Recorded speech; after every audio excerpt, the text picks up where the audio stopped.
My husband left me while I was pregnant because I was too big, and now he's walking into my house wanting to get back with me. So I locked the door and called the police.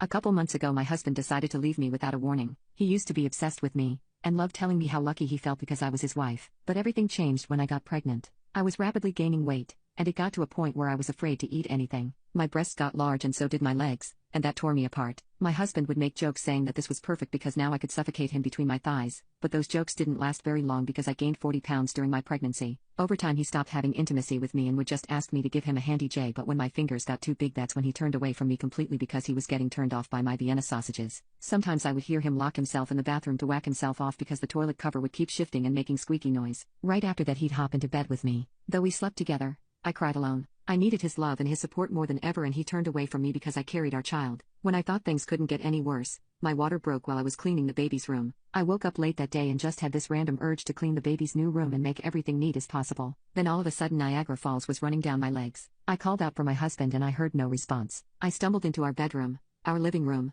our dining room. I looked everywhere for him and he was nowhere to be found. His car was gone and so were most of his clothes. When I went to grab my phone to call him, I opened it to find a text message from him saying, "I'm sorry, I can't handle this anymore. Let me know when it's time for me to start paying for child support. I got your back, don't worry. Good luck." I was too dumbfounded to even believe any of this was real. A baby was coming out of me and my husband just left me because I got too fat. So what did I do? I drove myself to the hospital. It was the longest 10 minutes of my life. I almost got into 3 accidents from random jolts in my leg making me slam the gas. By the grace of God, I got to the hospital. My mother came and so did my older brother. When it came to actually delivering the baby, I did it alone. It was just supposed to be my husband and I with the nurses in that room, but he wasn't there, so I pushed out our baby all by myself. I never told my family why my husband actually left me because I was too embarrassed. I felt like a crazy person the way I kept trying to contact him to let him know I birthed our daughter, but nothing was getting to him. I was getting so bad that my mother moved in with me to help with the baby and to honestly take care of me. For months I was depressed. My weight was super stubborn and every time I exercised I felt like I was going nowhere.